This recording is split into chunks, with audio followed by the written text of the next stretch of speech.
lovely viewers, welcome to Learning the Law. I'm Gaicha Elizabeth Danila, and I have a colleague here who will help me discuss a very interesting topic today.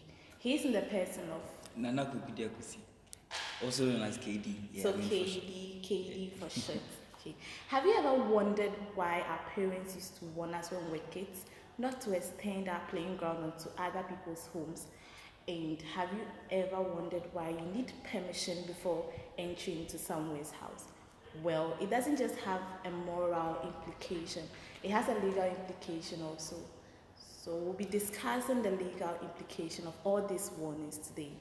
Our topic for discussion for today is trespass to land. Now, in a layman's view, trespass to land is interfering onto the land of someone without permission, entering onto someone's land without permission. But since this is learning the law, we'll be looking at the legal definition of what trespass to land is. So KD will help us with that. Okay. When you talk about trespass to person, which is actually a Latin derivative of quae clausum fregit, legally, it is the direct invasion of a person's possession of land. And this person in this term is the plaintiff.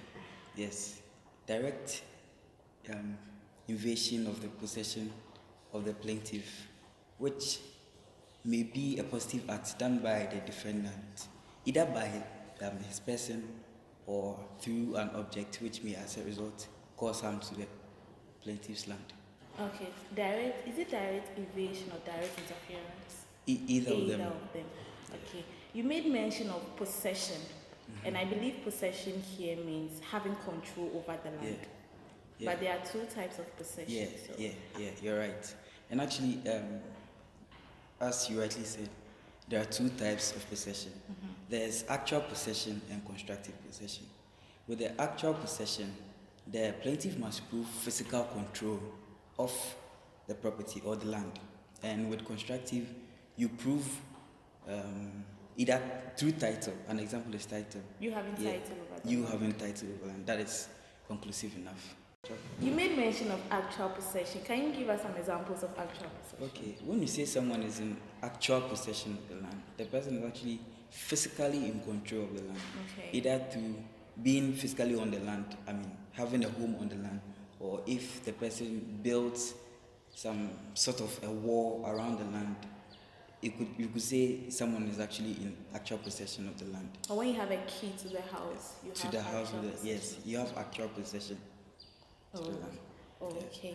So now we'll be moving to the elements of trespass. What constitutes trespass? Okay. So now the first element is direct act. Here when we say direct act, what it means is the act complained of must be straightforward. The act complained of must be straightforward. So for example, when you cross over someone's land, if KD has a land, and I come onto KD's land, the act is straightforward. If I fall a tree onto KD's land, the act is straightforward. It's direct. Hello, people. Yeah. I get me. Yeah. So when we say direct act, it means the act should be straightforward. And I gave some examples. Well, there's this case that can help you understand it. The case is Pickering versus Rad. Pickering and Rad. Yeah, do you remember that case? I remember it. Exactly. Can you give us the fact of the case? Yeah, okay. That case is actually an interesting case. I think Pickering and Rad. Pickering is actually the plaintiff and Rad is the defendant. The defendant, which happens to be Rad, was a barber, and he had an adjoining. Their houses were actually adjoining. Okay. Yeah, and I think that's what happened. Brad, as a barber, wanted to erect a signpost for people to know what he does. He does. Okay. Yeah, and in order to do that, he had to actually bring down a Virginian creeping plant that was growing on Brad's compound, which actually climbed onto the wall of Brad. That was Pickering's compound, which actually climbed onto the wall of rag. So he had to suspend in the air and actually cut the plant down. And after cutting the plants down, he erected the signpost, and actually Pickering took Rad to court that he had actually trespassed his land by erecting the signpost of about 3 to 4 centimeters on his land. Yes. And actually the court said what Rad did was in its right sense. I mean, he was in his right sense and it's actually, it can't constitute trespass because, I mean, he had to do what he had to do. Oh, okay. Yeah. So here, when say the act complained of should be a positive act, what it simply means is that if someone's omission to do something, if someone omits to do something and that leads to trespass, that won't be a positive act. So for instance, if I fall a tree onto KD's land, the act was positive. But if during a windy day the wind blows a tree onto KD's land, we can't say that is trespass. Yeah. So things of nature will not constitute trespass. Yes. Do you get it? That is why it must be direct. Direct means positive, and it must not be an omission, just like you rightly said. Exactly. Now the second element is physical interference. Physical interference. Okay. With the physical interference, as the name goes by itself, physical interference, what is expected here or for trespass to be actionable in court with regards to physical interference? Yeah, the person must actually physically commission the act. The person must actually either through an object do something on the land or to the land. Okay. You get it? And there's actually a case. Do you remember some of the cases? Lavender versus Beds. Lavender versus Beds. Yeah. This landlord and tenant. Yes. That is actually an interesting case. It has to do with this normal landlord and tenant relationship. I mean, disputes. Yeah, all those. Yeah. And in this case, the landlord actually wanted to evict the tenant from his apartment or his house. Yeah, and in so doing, he actually took off the windows and doors of the tenant just to get the tenant out of the house. And actually, when the case was sent to court, the court ruled that it was actually a physical interference with the possession of the land, with the tenant's possession of the land, and that amounted to trespass. Okay, so we can contrast this with this case, Pereira and Vandia. This case is also about tenants and landlord issues, but it's a little bit different from the case KD said. Well, with this case, the landlord did not physically go onto the tenant's house to remove windows or doors. What he did was he stayed in his own comfort zone, and then he stopped the supply of gas and water from his own apartment. So that was affecting the tenant's house. He didn't get access to water and gas, and he actually sent the case to court that was trespass. Here, the court ruled that no, that would not amount to trespass, and it wasn't physical interference. With the first case, you realize that the landlord actually went onto the tenant's house and removed doors and windows. That was physical enough. But with the second case, the landlord sat in his own house but just stopped the supply of gas and water. So these two cases, we can use the first one for physical interference and contrast it with the second case. Right. Now the third element is lack of consent. Now with lack of consent, you already understand what consent is. Consent is giving your approval to do something. So if I don't approve you to do something or give you permission to do something, it's not right. When you actually do the thing, it's not right. No, nothing. No long days. Okay, so that's lack of consent. You actually need permission before you can enter into someone's land. If you're not given permission and then you go onto someone's land, that is trespass. And the next element is the act must be voluntary. Voluntary. You must do the act out of your own will. There's this funny case, Smith and Stone. Do you remember? Yeah, I think I remember. Do you remember the case? The one who was actually carried. Yes. So in this case, Stone was actually carried onto Smith's land, and the case was sent to court that was trespass. Here, the court ruled that, well, Stone did not come onto Smith's land or property out of his own will. He was actually forced. He was coerced onto the other guy's land. So that would now amount to trespass. Would now amount to trespass, yes. Once he was carried there, not by his will, it is actually not trespass. Okay. Now I would like to ask this question, but before that, let me just give you this example too.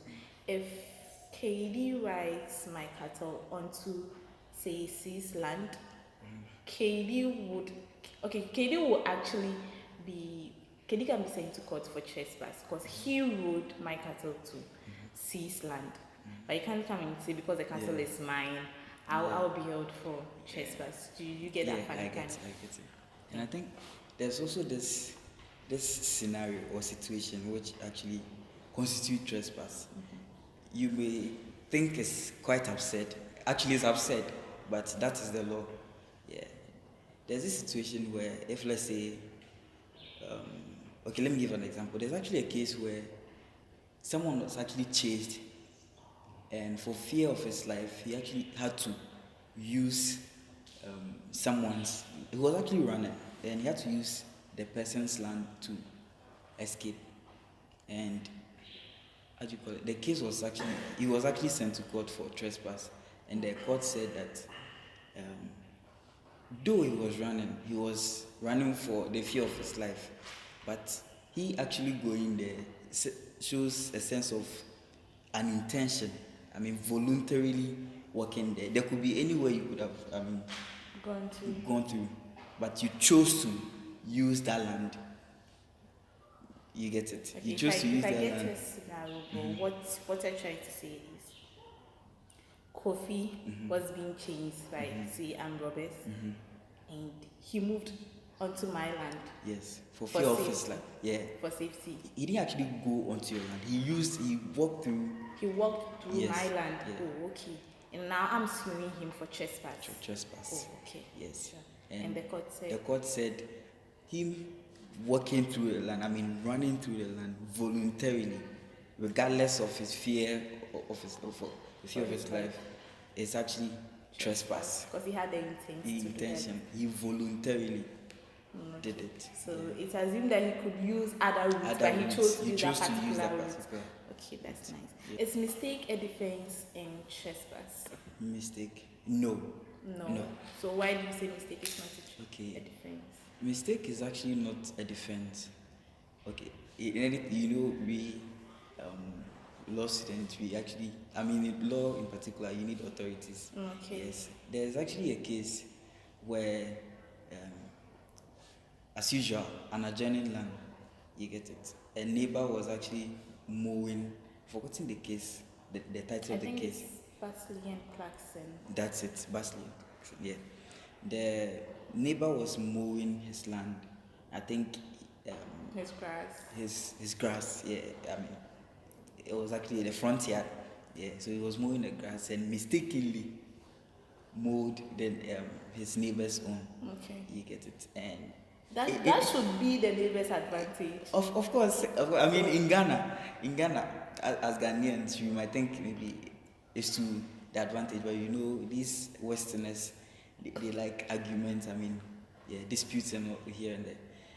So the person actually mistakenly mowed his neighbor's grass, and the neighbor actually took him to court for mowing his land for him, and he claimed he mistakenly did it, and the court said the fact that he did it, or whether regardless his mistake, I mean the fact that he actually mowed the thing, yes, and he was actually in his right sense, and with all intents and purposes, he actually mowed the neighbor's land. Yes, I mean, as a result, that was trespass. Come to Ghana and do this. We'll take you. Okay. Well, since we know mistake is not a defense in trespass, we'll move to who may sue in trespass to land, who have the authority to sue. Now, so to me, I believe the person who is in possession of either the land or the property can sue. So if I have possession of a particular land and someone else trespasses it, I can sue. No third party can do that because I have possession over the land. And then I can only sue at the time the trespass was committed. I don't have to waste time. No long things. So it all has to do with the one either occupying the land or the one in possession of the land at the time the trespass, the act was actually committed. So that's basically it. Okay. So if, let's say, at the time you were the one in possession of the land and possession changes or something, or title, anything due to ownership or something changes, the person who was actually, you being the one in possession of the land at the time it was the act was actually committed. You are the right person legally to bring an action under trespass. Okay, you said possession changes, it varies. I believe the reason why you said that is, well, I can have a key to a land, I still have possession. And someone can actually build walls around the land, that's also possession. Someone can put stones onto the land, that's possession. Sand onto the land, that's possession. You know, when people are building and they buy fresh land, some people just put stones on the land. It shows that the land is being used by someone. There was this funny case. It's a Ghanaian case, Wutaufe and Dankwa. Land was acquired and 2 pillars were erected onto the land, and then someone else went to build on the land. 2 pillars were on the land. Why would you build on the land? And the case was sent to court. Well, they said the plaintiff won. The reason is the plaintiff was the one saying the case was right. The reason is 2 pillars were erected on the land. That should show that the land wasn't someone had possession over the land. The land was for someone else. So you getting up to build onto the land is I don't know the right way to use for it. Trespass in itself, actually. So possession defense. We gave you examples of what possession is. So you can have keys onto the house. You can actual possession. Build walls over the land. You can put stones, sand. You can actually plant on the land. You can plant on the land. You can use your land for farming. That's all possession. So this is trespass to land for you. Now we know why our parents used to warn us not to be extending our playing grounds onto people's land or moving around, jumping onto people's land. Because they were afraid of lawsuits. They were afraid of lawsuits. Just that they didn't want to tell us. They backed it with this moral. Law and morals don't actually they are not friends. They conflict. It's right. You're right. Law and morals they are enemies. So something can be morally right in law, forget. So we've come to the end of the discussion. Hope you enjoyed it. If you have any questions, please drop it in the comment section. We'll try and answer them. And if you have any topic of interest you want us to discuss, please put it in the comment section.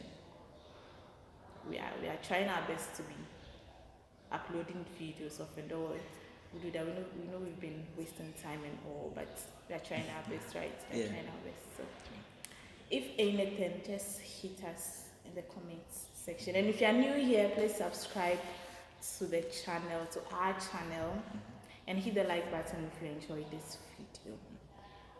Do you have anything to say? I mean, what we do here is all for the love of you. So, I mean, for you to learn and all of them stuff, just you rightly said. You're bringing back to society. Yeah, that's our way of contributing to the society. So, I think we will love it if you actually like these videos, comment on them, and actually fresh ones. I mean, fresh Viewers, please viewers subscribe. who actually subscribe. Yeah, Please that's subscribe. basically that. So. Please, law students, don't think we are lecturing. You go to class, and this is just to help you. We are not actually lecturing. We are just discussing. So don't think this video is into details that you don't need to read ahead or read furthermore. Yeah. See you in the next video, okay? Bye. Bye.